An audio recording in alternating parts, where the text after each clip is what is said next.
तो आज का विषय है कि जन्म जब हुआ तो हम कोरा कागज़ थे और जैसे समाज ने जैसे जैसे लिखा हम वैसे ही बन गए। हम जाति में, धर्म में, क्षेत्र में बँटते चले गए क्योंकि समाज ने हमारे ऊपर वैसा ही लिख दिया। जब कोई बच्चा होता है, पैदा होता है, चाहे वो किसी देश का है, वो इनोसेंट होता है। उसमें न चालाकी होती है, न मक्कारी होती है, न वो झूठ जानता है। लेकिन जो सीखता है वो संगति से सीखता है, क्योंकि उसको पता ही नहीं है कि झूठ जैसी कोई चीज़ है। जैसे कि जंगल में कोई जानवर है तो उसको पता नहीं होता है न चालाकी का, न चतुराई का, न बेईमानी का। बेईमानी नहीं करता कोई। ऐसे ही बच्चा जब जन्म लेता है तो उसको पता नहीं होता कि बेईमानी कोई चीज़ है, क्योंकि वो तो सहज होता है। लेकिन जैसे जैसे समाज में उसको बनाया वो वैसा ही बनता चला गया, क्योंकि चार जो पशु वृत्ति तो सभी में होती है जन्म से। जैसे भूख सबको लगती है, प्यास सबको लगती है और नींद सबको लगती है। इसी तरीके से जो मैथुन की इच्छा है वो भी सभी को लगती है, क्योंकि वो शरीर के कारण होती है। उसका स्वभाव से कोई संबंध नहीं है, क्योंकि वो शरीर की ज़रूरत है। लेकिन जो उसके सूक्ष्म में जो मेटाफिजिकल बॉडी के अंदर जो बदलाव होते हैं वो बुद्धि के कारण होते हैं। तो बच्चे को जैसे बताया जाता है कि तू ये है, तू इस धर्म का है, तू इस मज़हब का है, तेरा वंश ये है, तो वो वैसा ही बन जाता है।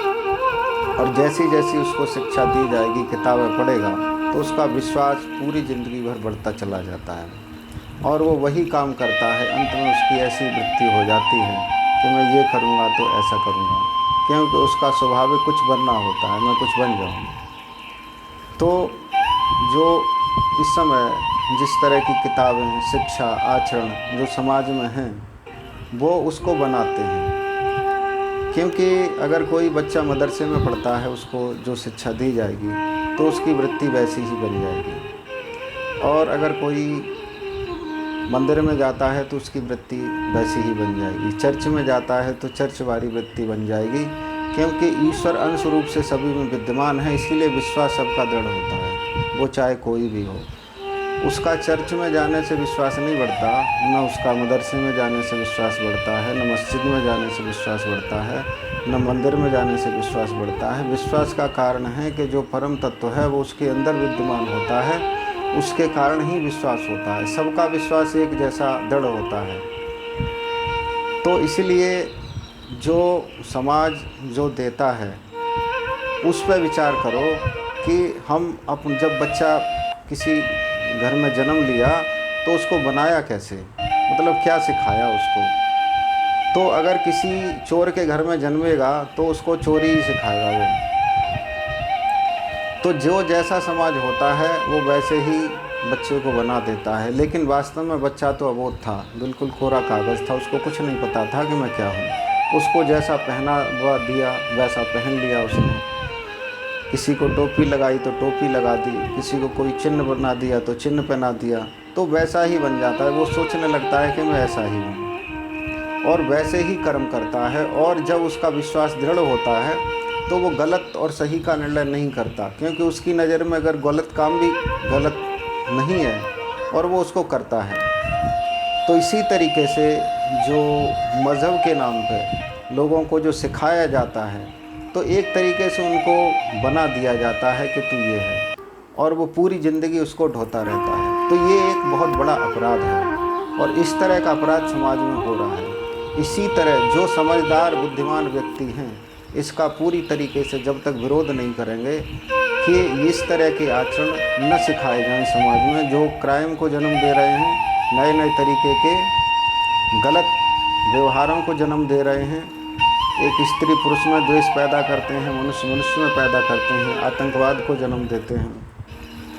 तो इसीलिए हमें उन्हीं किताबों को स्वीकार करना चाहिए जो हमारे आचरण को ठीक करे, हमें एक मनुष्य बनाए। क्योंकि जन्म से तो पशु थे, लेकिन पशु से भी बदतर पशु अगर गलत संगति में पड़ गए तो आप पशु से भी नीचे गिर जाओगे। अगर अच्छी संगति में पड़ोगे तो आप मनुष्य बन जाओगे, देवता बन जाओगे। इसीलिए कि हमें अपनी बुद्धि से सोचना है कि हम किस तरह का और कौन से आचरण करें, तो मजहब को न देखें कि कौन है हम, क्योंकि आप कुछ नहीं हो, ना आप हिंदू हो, ना मुसलमान हो, क्रिश्चियन हो, न ईसाई हो। आप केवल ये समझो कि मैं एक मनुष्य हूँ और मेरा अपनी स्वतंत्रता है कि ठीक और गलत चुनने की।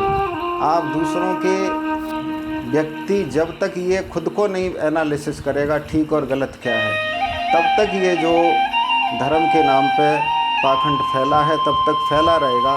इसीलिए व्यक्ति को, हर व्यक्ति को, हर समाज को, हर देश को, जहाँ भी है, वो जब तक ये नहीं सोचेगा कि सही और गलत क्या है, वास्तव में वो मनुष्य के लायक कर्म है कि नहीं है, अगर वो नहीं है तो छोड़ दो। तो इसी तरीके से हमें विवेकपूर्वक विचार करना चाहिए कि ठीक और गलत क्या है। तो इसी के आधार पे आप कुरान पढ़ रहे हो, चाहे गीता पढ़ रहे हो, चाहे बाइबल पढ़ रहे हो, और कोई भी धर्म ग्रंथ पढ़ रहे हो, अगर उसमें कोई ऐसा आचरण है जो आपकी मनुष्यता को गिराता है तो उसको तुरंत ही त्याग देना चाहिए। नमस्कार।